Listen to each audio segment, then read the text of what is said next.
आज की कक्षा आरंभ करते हैं। ओम श्री परमात्मने नमः। ओम श्री परमात्मने नमः। अथ बृहदारण्यकोपनिषद अथ बृहदारण्यकोपनिषद शांति पाठः। शांति पाठः। ओम पूर्णमदा पूर्णमिदं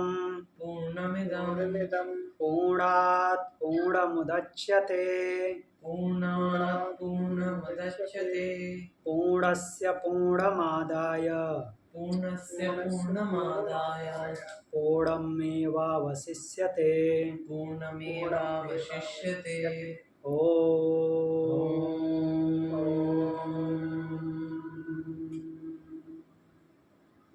शांति शांति शांति।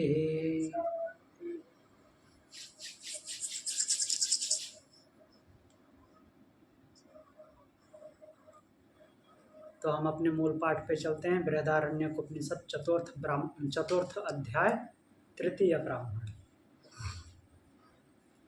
और तृतीय ब्राह्मण में हमने कल 25 नंबर कंडिका अर्थात 25वां मंत्र तक देखा था। आज 26वां मंत्र देखना है। 26 नंबर से आरंभ करते हैं। 26 में क्या दिया है? तो हमने कल रस के बारे में देखा था। रस के माध्यम से सुषुप्ति अवस्था को माध्यम बनाए हैं और रस के माध्यम से उस ब्रह्म का वर्णन कर रहे हैं, पर ब्रह्म की अवस्था का। तो एक्चुअली बता ये रहे हैं कि जब वो ब्रह्म की स्थिति में, ब्रह्मी स्थिति में पहुंचता है तो उसको कैसा फील होता है, उसको सुषुप्ति का माध्यम बने। सुषुप्ति अवस्था में जैसी स्थिति होती है वैसा ही होता है, कहने का तात्पर्य ये है। तो आगे भी फिर देखते हैं। अभी थोड़ा लंबा चलेगा, उसके लास्ट में फिर बात करेंगे इस पे।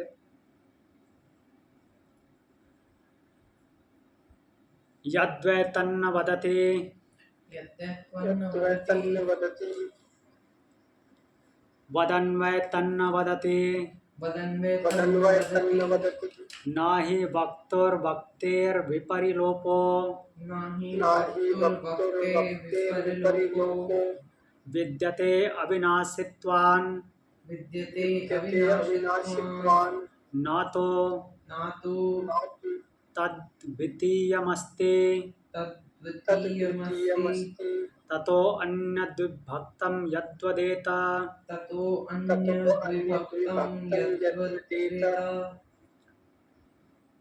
तो जैसे रस के बारे में बताए थे वहाँ पे, ऐसे यहाँ पे वाणी के बारे में बोल रहे हैं।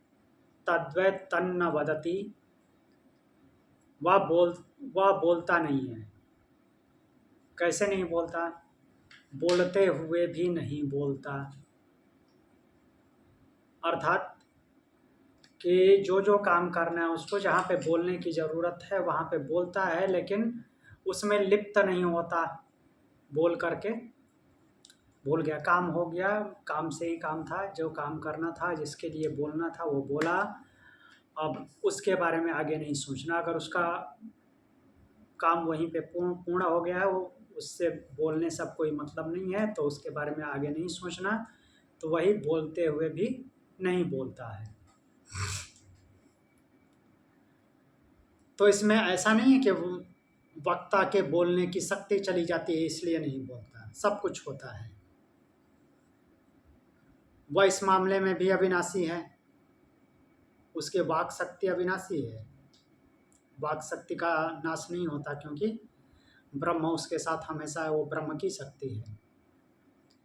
तो उस अवस्था में क्या होता है कि उससे भिन्न दूसरा कुछ होता ही नहीं। अर्थात वाणी, वो जो शब्द है, वाणी है, शब्द ही सब कुछ है, शब्द ही ब्रह्म है। ऐसी उक्ति भी आती है, शब्द ब्रह्म है। तो वो ब्रह्म स्वरूप है, उसके अलावा कुछ दूसरा होना चाहिए तभी बोलेगा किसी और के बारे में, तभी बोलेगा ना, कुछ दूसरा होगा। सब कुछ वही है तो किसके बारे में बोले, भाव ये है। ऐसे ही आगे देखते हैं, अगला मंत्र में बोलेंगे यद्वै तन्न शृणोति यद्वै तन्न शृणोति शृण्वन् वै शृण्वन् वै तन्न शृणोति तन्न शृणोति न हि श्रोतोः न हि श्रोतुः श्रुतेर्विपरिलोपो श्रुतेर्विपरिलोपो विद्यते अविनाशित्वान् विद्यते अविनाशित्वान् न तो तद्वितीयमस्ति तद्वितीयमस्ति ततो अन्याद्विभक्तं यत् शृणुयात्। सेम बात सुनने के लिए, श्रोत्र के लिए बोले हैं, वह नहीं सुनता, सुनता हुआ भी नहीं सुनता। ऐसा नहीं कि उसकी सुनने की शक्ति का नाश हो गया है, वो अविनाशी है। सुनने की शक्ति भी अविनाशी है क्योंकि वो ब्रह्म स्वरूप है।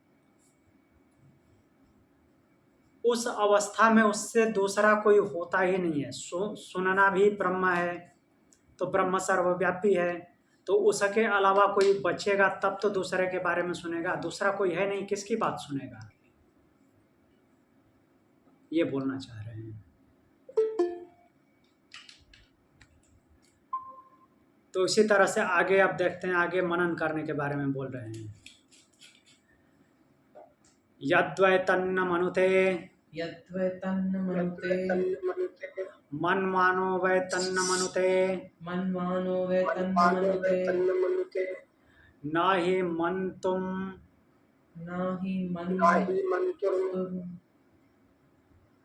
अमन्तुर्म अतेर्विपरिलोपो विद्यते अविनाशित्वान्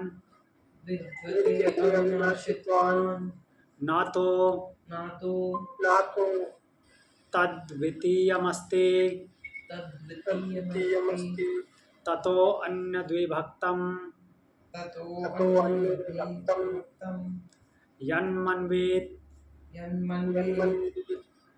तो बोल रहे हैं कि यद्वे तन्न मनुते मन्मानो वै न ही मंतुर्मते विपरिलोपो। वह मनन नहीं करता। तद्वै तन्न मनुते, वह मनन नहीं करता।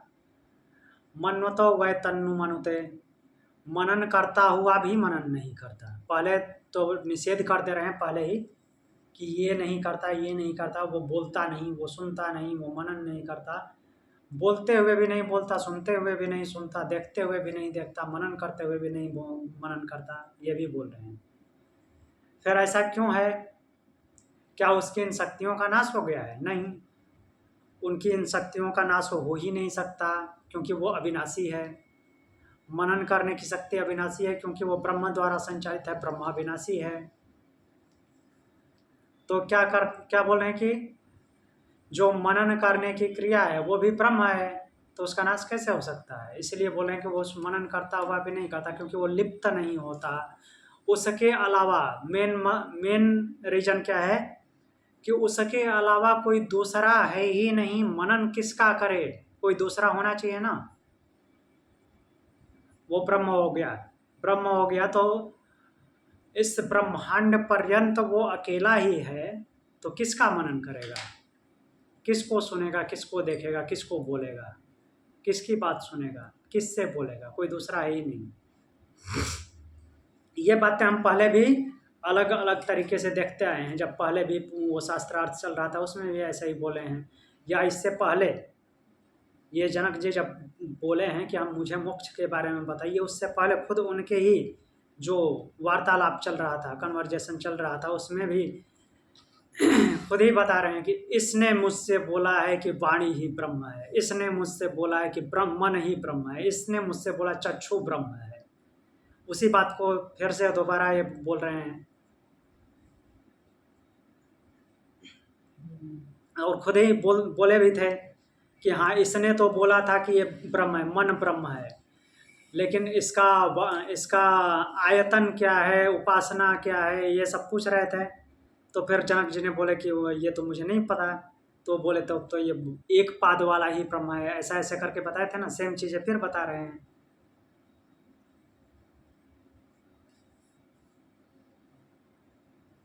तो आगे देखते हैं अगला मंत्र 29 नंबर। हाँ, यहाँ पे ये है कि वो अद्वैत की प्रतिष्ठा बहुत ज्यादा है, मीन्स पूर्ण रूप से अद्वैत बना दे रहे हैं, दो कुछ है ही नहीं, वही है सब कुछ।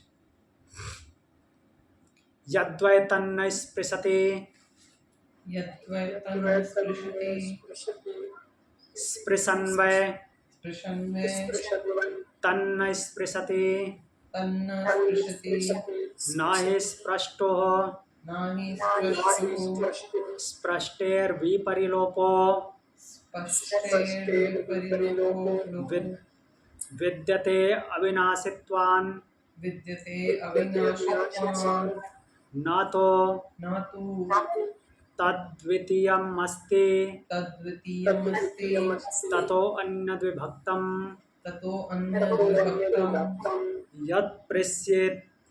यत् स्पृश्येत्। तो बोल रहे हैं कि यद्वैत तन्न स्पृशते, अब स्पर्श त्वचा की बात कर रहे हैं, त्वचा का जो विषय है उसकी, वह स्पर्श नहीं करता। पहले ही बोले स्पर्श नहीं करता, फिर बोल रहे हैं स्पृशन्वय तत्र स्पृशति न, स्पर्श करता हुआ भी स्पर्श नहीं करता। क्यों? क्या उसकी शक्ति का नाश हो गया है? नहीं, वो उसकी शक्ति का लोप नहीं होता, स्पर्श करने की शक्ति का लोप नहीं होता, क्योंकि वो तो अविनाशी है। स्पर्श करने की शक्ति अविनाशी है, वो ब्रह्म की शक्ति है। तो फिर बोल रहे हैं कि वास्तविकता ये है कि उसके अलावा कोई दूसरा है ही नहीं, किसको स्पर्श करेगा?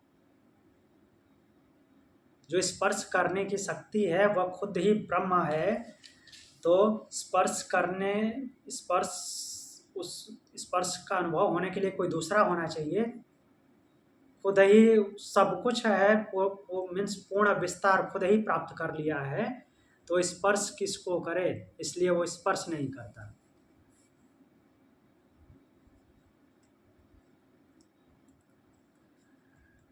ट्वेंटी 29 नंबर देखते हैं।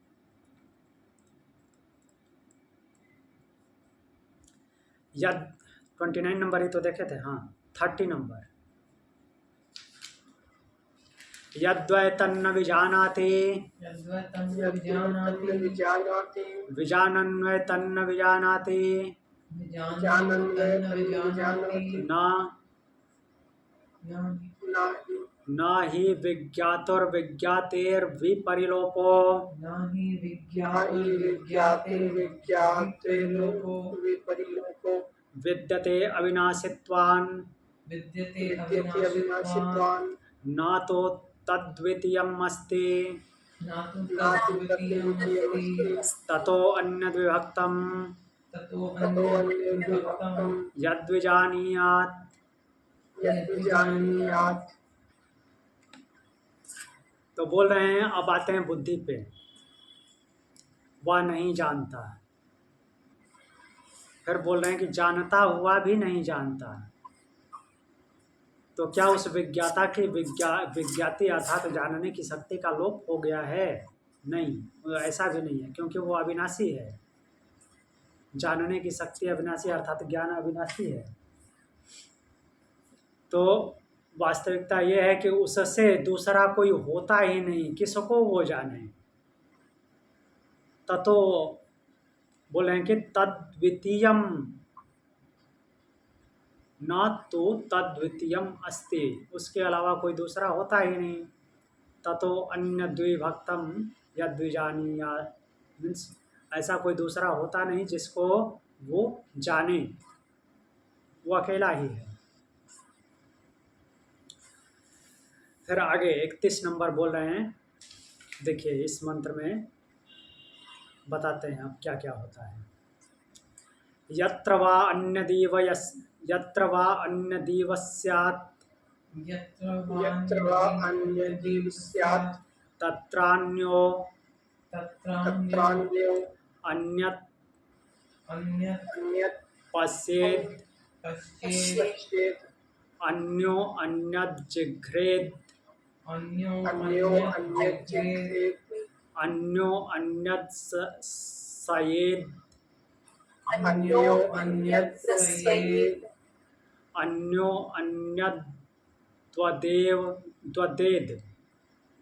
अन्यो अन्यत् वदेत् बोलने से रिलेशन यहाँ पे अन्यो, हाँ वदेत। अन्यो अन्यत् शृणुयात् अन्यो अन्यो अन्यत् अन्यत् शृणुयात् शृणुयात् अन्यो अन्यन् मन्विता अन्यो अन्यन् मन्वितात् अन्यो अन्यत् स्पृशेत् अन्यो अन्यो अन्यत् अन्यत् स्पृशेत् स्पृशेत् अन्यो अन्यत् द्विजानीयात्। अन्यो अन्यत् विजानीयात्। तो अभी तक जो वर्णन कर रहे थे अलग अलग मंत्रों के माध्यम से, वो सुषुप्ति अवस्था का वर्णन कर रहे थे। सुषुप्ति अवस्था को माध्यम बनाए थे। सुषुप्ति अवस्था को माध्यम बना के उस ब्रह्म की पहचान करा रहे थे कि ब्रह्म की स्थिति ऐसी होती है, जो ब्राह्मी भाव को प्राप्त हो जाता है उसकी भी स्थिति वैसी होती है, जैसा कि सामान्य मनुष्य की भी सुषुप्ति अवस्था में जो स्थिति होती है, उस समय वो कुछ नहीं जानता, किसी को देखता है, किसी को सुनता है नहीं। ये भी हमने शुरू में पढ़ा कि पिता पिता नहीं होता, माता माता नहीं होती। वो स्वप्न में पिता बन सकता है, माता बन सकती है, लेकिन सुषुप्ति में कोई किसी का कुछ नहीं होता, कुछ पता ही नहीं चलता। वैसे आगे इन सारे इंद्रियों और उनके विषयों के बारे में बताया, ऐसा कुछ नहीं होता। सेम वो ब्राह्मी स्थिति है। अब यहाँ पे इस मंत्र में उसके विपरीत जागृत अवस्था का वर्णन कर रहे हैं। अभी तक बोल रहे थे ना कि वह सुनते हुए भी नहीं सुनता, मनन करते हुए भी नहीं मनन करता, स्पर्श करते हुए भी स्पर्श नहीं करता, बोलते हुए भी नहीं बोलता, देखते हुए भी नहीं देखता। क्यों? क्योंकि वो सुषुप्ति अवस्था, वो एक प्रकार से जो सुषुप्ति अवस्था है वो ब्राह्मी स्थिति है, ब्रह्म की स्थिति है। उसके विपरीत जागृत अवस्था में वो सब कुछ करता है। सुषुप्ति अवस्था को लेकर के ऐसा क्यों बताया? क्योंकि ब्रह्म की जो स्थिति है वहाँ पे उस पार्टिकुलर चीज को लेकर के बोल रहे हैं कि उसके अलावा दूसरा कोई होता ही नहीं। दूसरा कब नहीं होता? जब वो ब्रह्म हो जाता है। ब्रह्म ही सर्वव्यापी है ना, सर्वव्यापी ब्रह्म है और हर एक चीज में वो ब्रह्म की शक्ति है, तो वो अकेला है हर मामले में। अब यहाँ पे बोल रहे हैं देखेगा भी, सुनेगा भी, सूंघेगा भी, बोलेगा भी, मनन भी करेगा, स्पर्श भी करेगा। क्यों? क्योंकि यहाँ पे दूसरा होता है। बोलते हैं यत्र वा अन्यदीव स्यात्। तो यहाँ जो जागृत अवस्था है, यहाँ या फिर जागृत अवस्था जैसे ही स्वप्न अवस्था जो है, इन दोनों में ठीक क्या करता है? तत्रान्यो अन्यत् पश्चात, वह अन्य अन्य को देखता है। यह जो जीवात्मा से भिन्न है, जो जीवात्मा है आत्म तत्व से अलग, संचालित तो आत्म तत्व से ही है, लेकिन यहाँ पे सब कुछ अलग अलग बिहेवियर में पता चलता है, अर्थात अनुभव में आता है। तो जब वो अन्य समझने लगता है, मीन्स अपने को अलग दूसरे को अलग ऐसा समझने लगता है, तो दूसरे को देखता है, अन्य अन्य को देखता है, अन्य अन्य को सूंघता है, अर्थात मैं आपसे अलग हूँ या किसी भी चीज से, ऐसा ही समझते हैं ना। लाइक ये बुक हो गई, मोबाइल हो गया, बोतल हो गया, या फिर और कोई प्राणी, वो अलग है, तो इसलिए हम उसके हर एक क्रियाकलाप को अनुभव करते हैं, जानते हैं। वही बोल रहे हैं कि अन्य अन्य को देखता है, एक जो है दूसरे को देखता है, एक दूसरे को सूंघता है, एक दूसरे को चखता है। चखते कैसे हैं? जब खाना हमसे अलग है, अलग प्रतीत होता है, अलग है, ऐसा है भी, सामान्य स्थिति में, तभी तो उसको उठा के हम खाते हैं और उसको अनुभव करते हैं, चखते हैं। एक जो है दूसरे से बोलता है, अन्य अन्य से बोलता है, बात करता है, और हम दूसरे को दूसरे रूप में समझेंगे ही नहीं तो बात किससे करेंगे? अन्य समझते हैं, इसीलिए बात करते हैं। अन्य अन्य को सुनता है, अन्य अन्य को मनन करता है, दूसरे दूसरे के बारे में मनन करता है, दूसरा दूसरे को स्पर्श करता है और दूसरा दूसरे को जान सकता है, विज्ञातुम। तो ये जागृत और स्वप्न अवस्था में ऐसा ऐसा होता है, ये बात की है। और जो ब्रह्म की अवस्था है वो सेम सुषुप्ति की अवस्था है। सामान्य व्यक्ति भी उसका अनुभव करता है, लेकिन बात ये है कि जो जागृत अवस्था में अपनी स्थिति वैसी बना लेता है वो ब्रह्म स्थिति को प्राप्त हो जाता है, और सुषुप्ति वाला वापस लौट करके फिर जागृत में आ जाता है। लेकिन कंडीशन सेम होती है।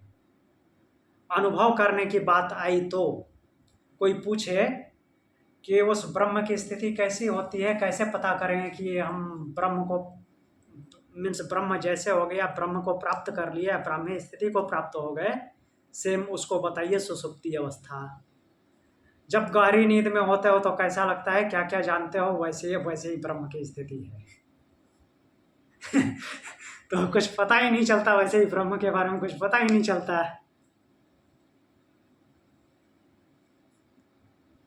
तो सीधा सा रिप्लाई है, ब्रह्म की अनुभूति क्या है, कैसे जाने ब्रह्म है, कैसे जाने कि हम ब्रह्म जैसे हो गए, सेम एक ही रिप्लाई है। सुषुप्ति की जो आपकी अवस्था है, जब गहरी नींद में सोते हो, उस स्थिति में जो जो जानते हो, जो जो अनुभव करते हो, जो जो ग्रहण करते हो, उसको बता दीजिए। और वैसा जानते हो तो कुछ बताइए, नहीं जानते हो तो जैसा फिर अनुभव करते हो वही ब्रह्म की स्थिति है। कुछ भी अनुभव नहीं करता, केवल बस इतना ही जानता है कि बहुत अच्छी नींद आई थी।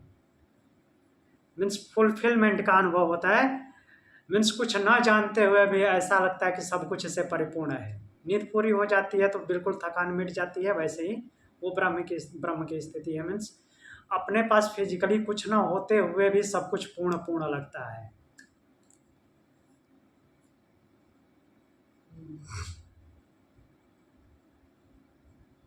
आगे देखें, सलील एको दृष्टा द्वैतो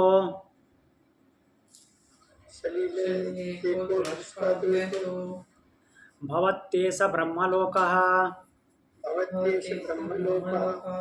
सम्राडेति है न मनुषशास याज्ञवल्क्य ऐशास्य परमा गतिरेशास्य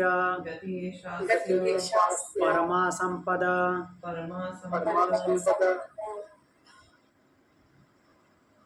एक मिनट, एषो अस्य परमो लोक,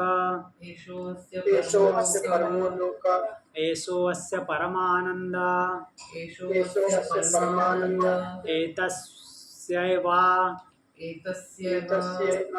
आनन्दस्यान्यानि भूतानि मात्रानुपजीवन्ति।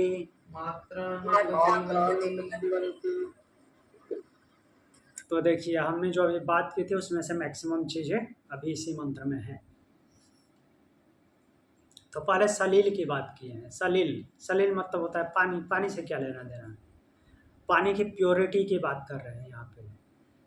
जैसे प्योर वाटर होता है जिसमें और कुछ दिखाई ही नहीं देता। जब वाटर प्योर होता है कुछ और नहीं होता उसमें। जब अशुद्धि होती है तभी हमको कुछ दिखता है। तो वो अशुद्धि जो होती है वो जल तत्व तो है नहीं, वो पृथ्वी तत्व है। तो जैसे जल प्योर होता है वैसे ही सुषुप्ति अवस्था में यह जीवात्मा होता है। किसी से कोई लेना देना नहीं, कोई मतलब नहीं है।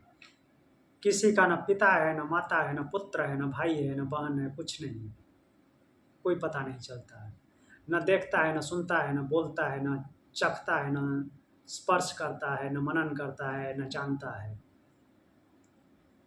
एकदम वैसी स्थिति हुई जैसे स्वच्छ जल है, उसी प्रकार से सुषुप्ति में यह दृष्टा होता है, जो आत्म तत्व है वो अपने स्वरूप में आ जाता है। वो जीवात्मा बन के नहीं रहता, आत्म तत्व हो जाता है वो। और वो क्या हो जाता है, अद्वैत दृष्टा हो जाता है। दो होता ही नहीं, एक हो जाता है वो। अगर दो होता तो उसको उसी स्थिति में अलग अलग अनुभव होता है। तो सुषुप्ति में वो एक हो जाता है, सुषुप्ति में अद्वैत हो जाता है, वहां पे कोई दो नहीं रह जाता। तो अद्वैत जो सुषुप्ति की अवस्था है वो अद्वैत की पुष्टि कर रहा है कि कैसे जाने कि अद्वैत क्या होता है। सुषुप्ति अवस्था याद दिला दीजिए। सुषुप्ति अवस्था में किसी दूसरे को जानते हो? कोई दूसरा नहीं होता, सब कुछ आप ही आप होते हो, और जिसको जान भी नहीं पाते। तो वही अद्वैत दृष्टा की स्थिति है। फिर बोले, हे सम्राट, ये ब्रह्मलोक है, ये ब्रह्म का लोक है, अर्थात ब्रह्म का स्थान है। वहां पे ऐसी ही स्थिति होती है। ऐसा याज्ञवल्क्य ने जनक को उपदेश दिया, और बोल रहे हैं कि यही जीवात्मा की परम गति है। वो जो सुषुप्ति में जो अवस्था होती है, अगर वैसी अवस्था ही वास्तव में हो जाती है, वही परम गति है, उसकी परम संपत्ति है, और वही परम लोक है। उसी को परम आनंद बोलते हैं। अब इस आनंद की मात्रा का वर्णन करेंगे आगे। तो क्या बोल रहे हैं, एतस्यैवा आनंद स्यान्यानि भूतानि मात्रानुपजीवन्ति। तो अन्य जो प्राणी हैं,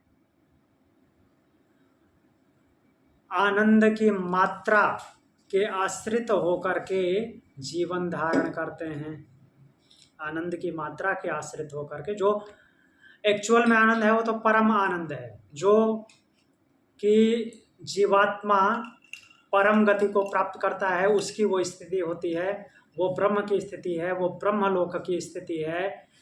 और उस समय जो स्थिति सुषुप्ति में होती है जीवात्मा की, वही स्थिति उस साधक की हो जाती है, और वही अद्वैत दृष्टा की स्थिति है, जहाँ पे कोई दूसरा नहीं होता, ऐसा बोल रहे हैं। और इस आनंद की मात्रा मीन्स उस आनंद को मात्राओं में डिवाइड कर देते हैं लोग। वास्तव में वो आनंद है नहीं, लेकिन आनंद को भी लोग मात्रा में डिवाइड कर लेते हैं। और वैसे वो प्राणी मात्रा में डिवाइड नहीं करता, जो साधक बन मीन्स ब्राह्मी स्थिति को प्राप्त होने वाला साधक है, वो उसको ऐसी मात्रा में डिवाइड नहीं करता। अन्य लोग जो हैं, ये सांसारिक लोग, उसको आनंद को भी मात्रा में डिवाइड कर लेते हैं। इतना सब कुछ मिल गया तो इसको ये आनंद बोलेंगे, इससे आगे वाले को ये वाला आनंद बोलेंगे। हमने पहले पढ़ा था तैत्तिरीय उपनिषद ब्रह्मानंद वल्ली।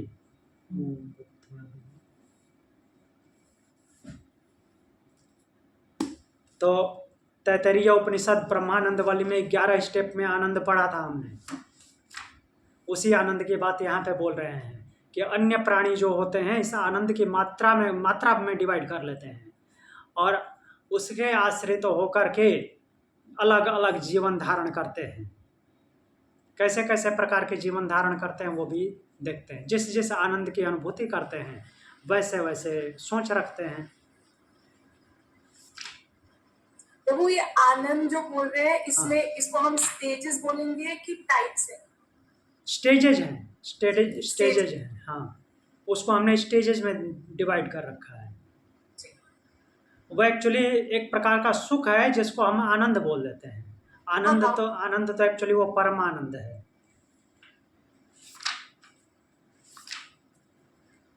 तो तैत्तिरीय उपनिषद ब्रह्मानंद वल्ली बाद में रेफर करेंगे, पहले हम इस मंत्र को देख लेते हैं। कौन सा उपनिषद? तैत्तिरीय उपनिषद।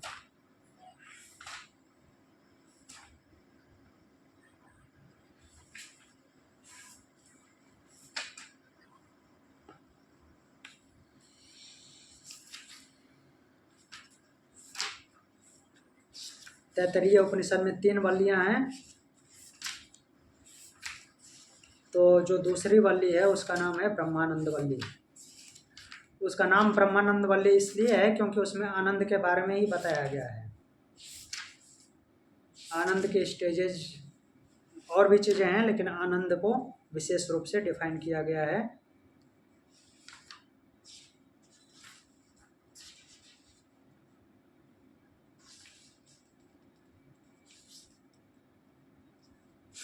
तो हम पहले ये मंत्र देखते हैं।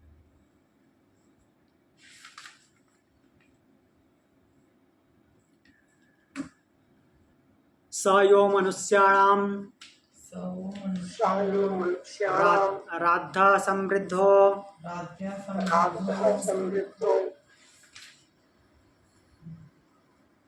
भवत्यन्येषामधिपति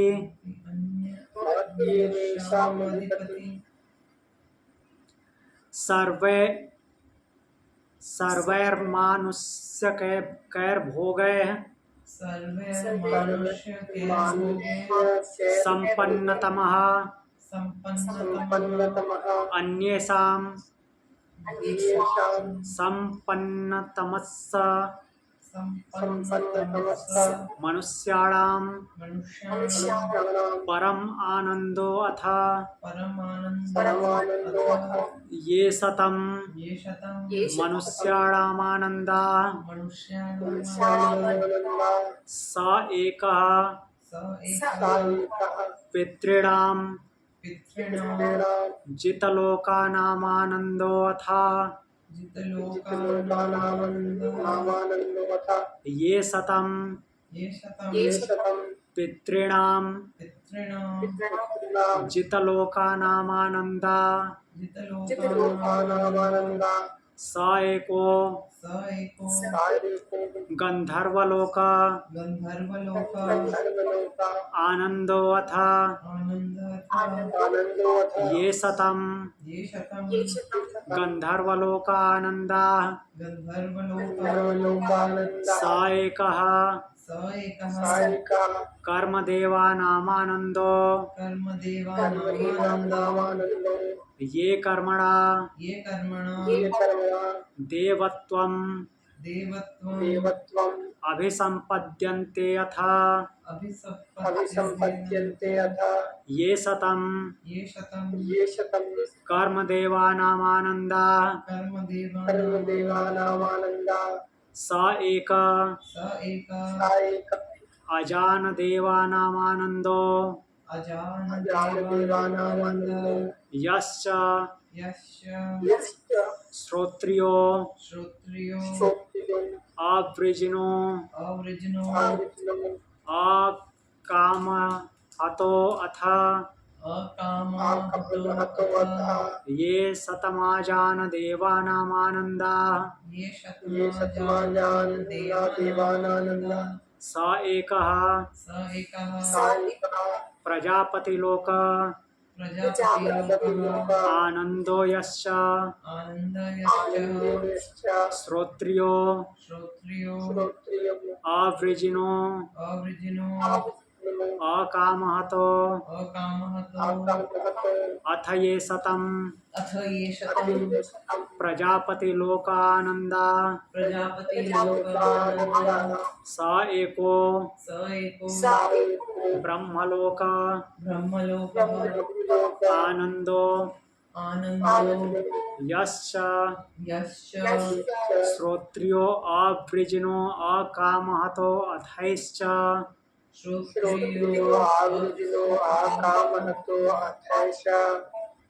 एवा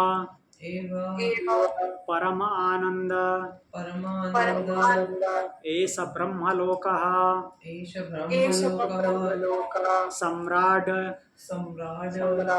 इति होवाच याज्ञवल्क्य सोऽहं भगवते सहस्रं ददाम्यत् ऊर्ध्वं विमोक्षायैव विमोक्षायैव ब्रूहित्यत्र ब्रूहित्यत्र हा याज्ञवल्क्यो याज्ञवल्क्यो विभयांचकारः विभयांचकारः मेधावी राजा मेधावी राजा सर्वेभ्यो सर्वेभ्यो मान्तेभ्यः मान्तेभ्यः उदारोत्सीदिति। उदारोत्सीदिति।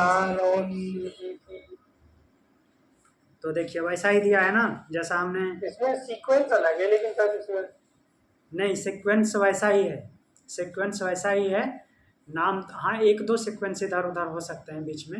वो तो उसमें पहले मनुष्य के बाद सीधा गंधर्व आता था, जो मनुष्य के बाद पितृ आ रहा, उसमें पितृ हाँ। थोड़ा ऊपर जाके था जी गंधर्व था, पहले मानुष गंधर्व फिर हाँ। देव गंधर्व ऐसे करके थे। हाँ तो बीच के दो तीन जो हैं इधर उधर हैं, बट लास्ट में सीक्वेंस सही है।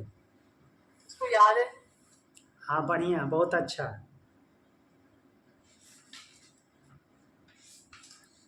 तो ये जो वहाँ पे आनंद वाला भाग था उसके अष्टम अनुवाक में है, सहसा आनंदस्य में मांसा सा भवति। तो हाँ मानुषानंद, उसके बाद गंधर्वानंद आया है, और यहाँ पे मानुष के बाद क्या आया है, पितृ आया है। तो अब देखते हैं क्या क्या बोलते हैं। पिछले मंत्र में क्या बताए थे कि उस आनंद को डिवाइड करके, कैटेगराइज करके, स्टेज में करके अन्य प्राणी जो हैं, अर्थात जो साधक ब्राह्मी स्थिति वाला नहीं है, अन्य प्राणी जो जागृत अवस्था वाला है, ये सुसुप्ति अवस्था वाला तो ब्रह्म की स्थिति वाला है, जागृत अवस्था वाला जो प्राणी है वो क्या करता है कि अलग अलग स्टेप में आनंद की अनुभूति करता है, मीन्स सुख को ही आनंद समझता है और उसको आनंद बोलता है। ये वाला आनंद, ये वाला आनंद, ये वाला आनंद, उसी को अब हम देख रहे हैं। स यो मनुष्याणाम आराध्य समृद्धो भवत्यन्येषामधिपतिः। तो उसमें एक श्लोक के माध्यम से पहले भी बताए थे कि मनुष्य आनंद क्या होता है, जब उसके पास बहुत कुछ हो जाए। क्या क्या हो जाए कि वह युवा भी हो जाए, और कैसा युवा हो, स्यात युवा, बिना किसी बीमारी वाला सबसे श्रेष्ठ युवा हो, वेदों को जानने वाला हो, मीन्स पूर्ण ज्ञानी हो, शासन करने में कुशल हो, बलिष्ठ हो, तो ये सब, और धन धान्य से पूर्ण हो जाए, यहाँ तक कि सारी पृथ्वी मिल जाए। इस तरह की जब स्थिति हो जाए तो वहाँ पे बताए हैं कि इसको एक मानुषानंद की यूनिट मानते हैं। सारी पृथ्वी का भी मालिक हो जाए तो वो एक मानुषानंद है। तो वैसे ही यहाँ पे उतना डिटेल में यहाँ पे वर्णन नहीं है, फिर भी बताते हैं मीन्स संक्षेप में, लेकिन वही बात बोल रहे हैं कि जो जब उसको सब कुछ मिल जाए, पूर्णतः समृद्ध हो जाए, सारे अंग पुष्ट हों और सब कुछ का अधिपति हो, ठीक, और मनुष्य से संबंध रखने वाले सारे भोग उसको प्राप्त हों, सबसे संपन्न हो, तो वो क्या होगा उस समय पे, उसे क्या कहेंगे, वो उसका एक मानुषानंद होगा। और उसकी दृष्टि में वो क्या है, वो परम आनंद है, उससे ऊपर कोई आनंद नहीं होता, तभी तो वो उसको आनंद बोल रहा है, उसके लिए वही पराकाष्ठा है।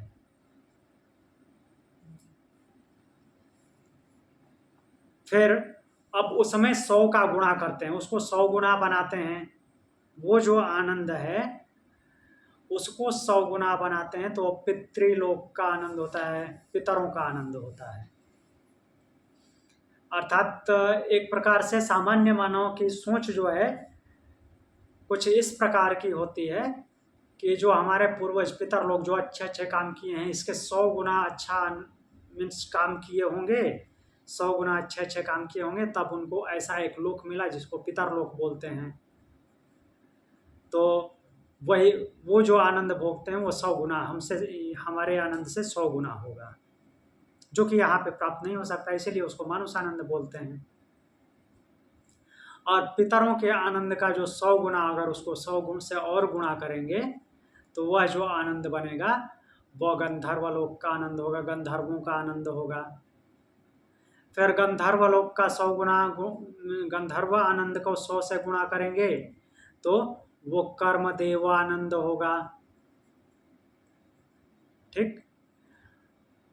अब जो गंधर्व लोक, ये कर्म देवानंद मीन्स कर्मों को करके जो देवताओं की स्थिति को प्राप्त किया है वो आनंद, वैसा आनंद देवत्व को प्राप्त हो जाए। अब उससे वो कर्म देवों का जो आनंद है, कर्म देव का आनंद है मीन्स कर्म करते हुए देव की स्थिति को प्राप्त करने पे जो आनंद की अनुभूति हुई, उस आनंद में अब क्या करेंगे कि वो बोल रहे हैं कि वो कैसा आनंद है। पहले उसमें हर स्टेप में जो तैतरीय उपनिषद में बोलते थे वो हर स्टेप में बताते जाते हैं, हर एक चरण में बताते हैं कि जो श्रोत्रिय है और अकामहतस्य, जो कामनाओं से परे चला गया है, कोई कामनाएं नहीं होती उसकी, उसको ये स्वाभाविक रूप से प्राप्त होते हैं। वही बात यहाँ पे कई स्टेप के बाद बता रहे हैं। जो निष्पाप है, निष्काम है, श्रोत्रिय है, उसको ये आनंद स्वाभाविक ही प्राप्त होता है। उसको इनके लिए कुछ सोचने विचारने फट लगाने की जरूरत नहीं पड़ती। अर्थात कहने का तात्पर्य है कि सुषुप्ति अवस्था वाला जो ब्राह्मी स्थिति को है प्राप्त हुआ, उसको ये आनंद ऐसे ही प्राप्त होते हैं। तो उसके ये सब आनंद उसके पास होते हैं। फिर बोल रहे हैं कि इसके बाद क्या होता है कि वो जो देवों का आनंद है उसको 100 से गुणा करेंगे तो प्रजापति लोक का आनंद होगा। प्रजापति लोक मतलब कि वो जो सृष्टि करने वाला है, मीन्स सृष्टि करने की शक्ति जिसके पास है, उसका जो आनंद है वो जो यूनिट हमने माना है वो आनंद होगा। फिर बोल रहे हैं कि वो जो निष्पाप है, निष्काम है और श्रोत्रिय है। श्रोत्रिय बोले तो श्रवण करने वाला, तो किसका श्रवण करेगा? मंत्रों का। जिस प्रकार एक प्रकार से मंत्र दृष्टा बोल सकते हैं उसको, श्रुतियों का श्रवण करने वाला, उपनिषद और वेदों का।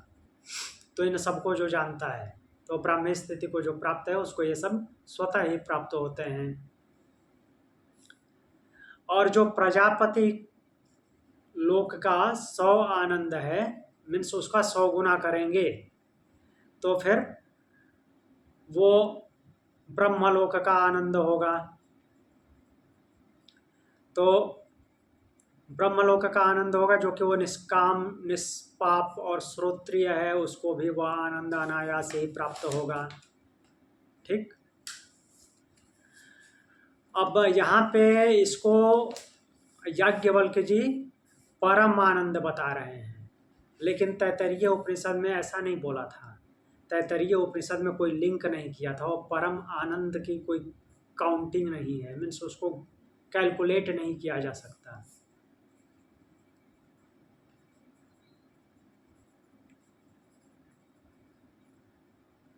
तो यहाँ पे देख लेते हैं फिर से क्लियर क्या बोल रहे हैं। वह बोल रहे हैं कि ब्रह्मलोक का जो एक आनंद है वह निष्पाप जो श्रोत्रिय है उसका वही आनंद है, और जो निष्पाप श्रोत्रिय का आनंद है वही परम आनंद है, ऐसा बोल रहे हैं। तो इसको मंत्र में क्या बोल रहे हैं कि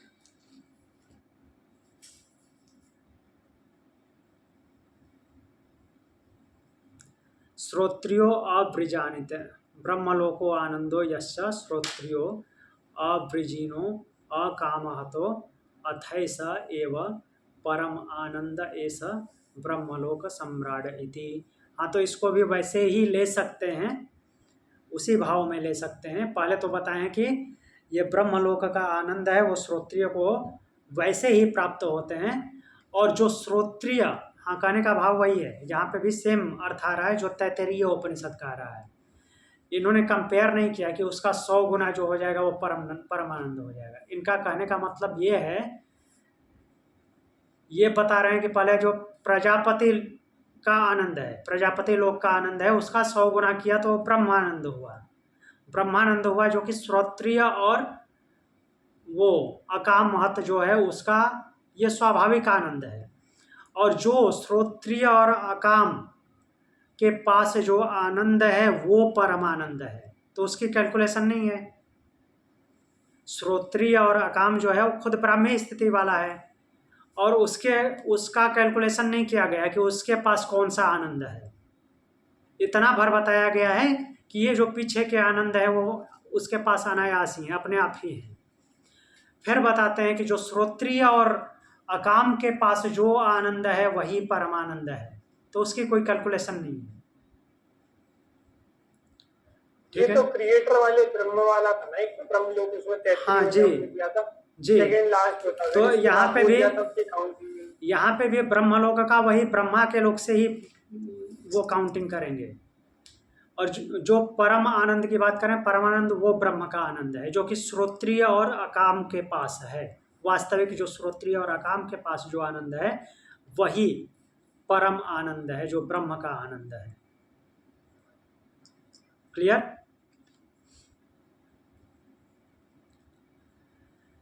फिर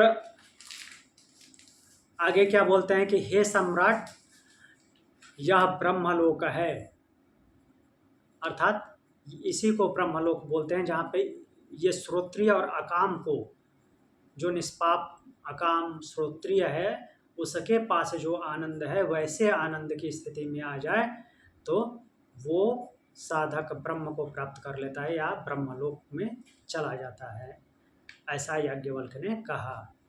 तो जनक जी इस पे क्या बोलते हैं, हे याज्ञवल्क्य, यह बात ऐसी ही है, जो आपने बोला ये ऐसा ही है। तो इससे दो भाव निकल के आता है, या तो जनक जी ये पहले से जानते हैं, ऐसा भी आ रहा है ना, या फिर जनक जी को ये बात अच्छी तरह से समझ आ गई, कोई कंफ्यूजन नहीं रहा कि इससे कुछ दूसरा भी हो सकता है। तो अगर अच्छी तरह से समझ में आ गई तो ऐसा बोल सकते हैं कि हाँ ये बात ऐसी ही है, मुझे बात ये समझ आ गई। तो अगर यहाँ पे दूसरा वाला ही भाव लेंगे, क्योंकि अगर जनक जी को पहले से पता होता तो वो इतने बड़े शास्त्रार्थी से, इतने बड़े साधक से इस प्रश्न को पूछते ही क्यों? उनकी परीक्षा तो ले नहीं रहे हैं, जानने के लिए ही पूछ रहे हैं। भूल सकते हैं ना, मनुष्य की प्रकृति भी होती है भूलना। हाँ ये भी बात है, बट हाँ दूसरी ये बात हो सकती है कि उसके बारे में कुछ पता हो, उसको इनको बहुत ज़्यादा जानकारी है तो क्लियर कर दें कि जो मैं जानता हूँ वो ठीक ठाक है या नहीं है, ये भी हो सकता है। और दूसरा, जब हम ब्रह्म की बात करते हैं, परम ब्रह्म की, तो वो सुनी सी दास्तान लगती है ना, क्योंकि हम वहाँ होकर आए हैं। हाँ, तो इसलिए जब हम सुनते हैं हमें भी ये बातें हाँ सुनना तो बहुत अच्छा लगता है। एक्सेप्ट होती रहती है, एक्सेप्ट होती रहती है, क्योंकि हम वहीं से आए वहीं से हैं, आए हैं। तो अपने आप एक्सेप्टेंस में आती जाती है। जो बातें मीन्स वैसी होती नहीं है वो अपने आप रिजेक्ट हो जाती हैं।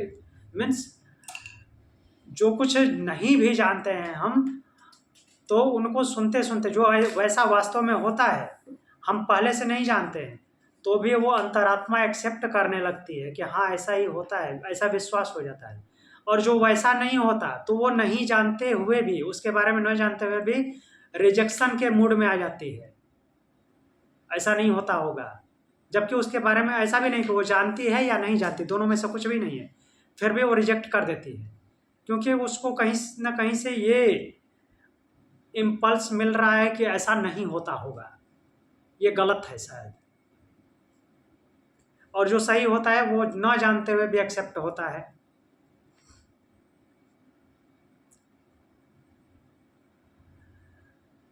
तो वही बात बोल रहे हैं, फिर जनक जी बोल रहे हैं कि ये बात ऐसी ही है, हे भगवान, मैं आपको सहस्त्र देता हूँ। सहस्त्र वो किसी चीज़ का नाम नहीं लिए हैं कि गाय दूंगा, बैल दूंगा या सोने चांदी दूंगा, सहस्त्र केवल बोले हैं। सहस्त्र यहाँ पे एक अनकाउंटेबल अमाउंट के लिए यूज होता है। सहस्त्र का मतलब 1000 गिनती करके नहीं, कुछ भी मांग लीजिए, जो मेरी सामर्थ्य होगी वो दूंगा। फिर भी अभी इतना बताने के बाद भी फिर अभी आगे क्या बोल रहे हैं कि मुझे मोक्ष का उपदेश कीजिए। तो ये बात सुन करके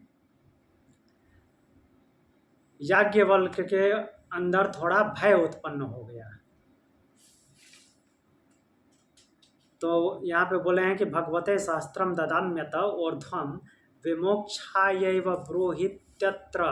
ऊर्ध्वगमन करने की विधि बताइए।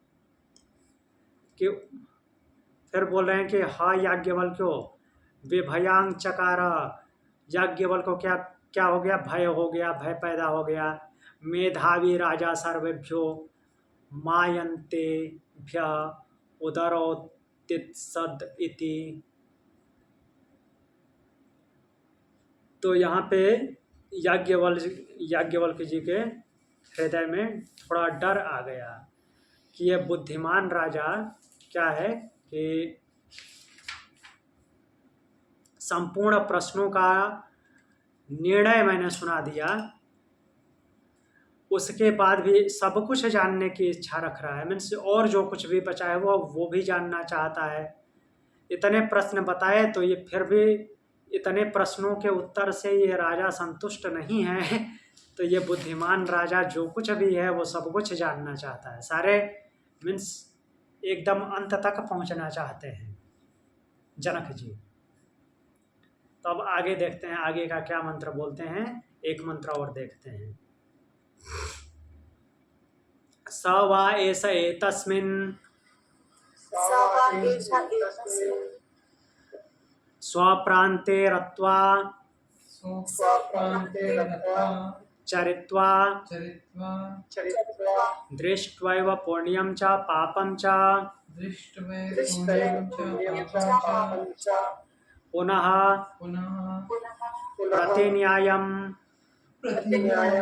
प्रतियोन्यायद्रवति बुद्धान्तायैव।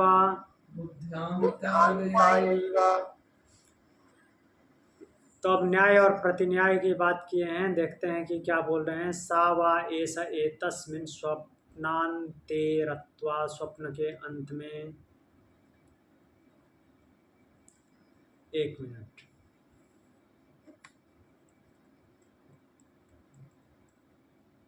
तो बोल रहे हैं कि यह जो प्राणी है स्वप्न की अवस्था में रमण करता हुआ क्या करता है? पुण्य और पाप को देख करके, जब स्वप्नावस्था में होता है या जागृत अवस्था में भी, बट यहाँ पे स्वप्न की अवस्था का ये वर्णन किए हैं। तो क्या करता है? स्वप्न की अवस्था में पुण्य और पाप इन दोनों को देखता है। पुण्य और पाप देखने का मतलब, पुण्य देखना मतलब कि उस ब्रह्म के मार्ग को देखता है कि उस ब्रह्म तक कैसे कैसे पहुंचूंगा, ये अनुभव करता है। कितने अच्छे अच्छे मार्गों से जाऊंगा मैं, इन सबको छोड़ता हुआ आगे निकल जाऊंगा, ये सब पुण्य देखना हुआ। इस प्रकृति में क्या क्या चल रहा है, किसके साथ मुझे क्या करना है, किसका अनिष्ट करना है, किसका भला करना है और किसके साथ क्या क्या करना है, क्या खाना है, क्या पीना है, अपने आप को कहाँ ले जाना है, ये सब देखता है। तो वो क्या वो किस कैटेगरी में आएगा? पाप की कैटेगरी में। वो प्रकृति में लिप्त होने के बारे में सोच रहा है, मुक्त होने के बारे में नहीं सोच रहा है, लिप्त होने के बारे में सोच रहा है। तो पाप की अवस्था है। और जहाँ पे इस प्रकृति में सब कुछ करता हुआ मुक्त होने की, उस ब्रह्म के पास जाने की स्थिति के बारे में सोच रहा है, तो वो पुण्य के बारे में सोच रहा है। यही है पुण्य और पाप कहने का मतलब, ये है प्रकृति में लिप्त होना पाप, और प्रकृति से मुक्त होने की अवस्था के बारे में सोचना पुण्य। तो इन दोनों स्थितियों को देखता है स्वप्न में। स्वप्न केवल बुरे बुरे नहीं देखता, अच्छे अच्छे भी देखता है। तो वो देख करके क्या करता है कि पुनः फिर से उसी मार्ग से जागृत अवस्था में वापस लौट आता है। पुण्य को भी देखता है, पाप को भी देखता है, और देखते देखते देखते देखते फिर से जैसे गया था वैसे ही वापस उस पाप वाली अवस्था अर्थात जागृत अवस्था में वापस लौट आता है। और उन दोनों जो कुछ भी देखता है वैसे ही अनुभवों के हिसाब से वो फिर जागृत अवस्था में कर्म करता है, कभी लिप्त तो होता है, कभी मुक्ति की ओर बढ़ता है। तो ये दोनों वाइस वर्सा हैं, स्वप्न और जागृत। एक में मीन्स पूरे ओपनली खुले रूप में इंद्रियां जो कि विस्तार को प्राप्त हुई हैं प्रकृति में, वैसा कार्य करता है और वैसे ही अपने आप में सब क्रियाएं रचता है, और फिर उसको स्वप्नावस्था में जा करके फिर देखता है, उससे और आगे की बातें देखता है या और पीछे की बातें भी देखता है। अपने आप को कभी ऊर्ध्वगामी बनाता है, कभी अधोगामी बनाता है, और फिर वापस लौट के उस जागृत अवस्था में आ जाता है और उसको फिर से वास्तव में अप्लाई भी करता है।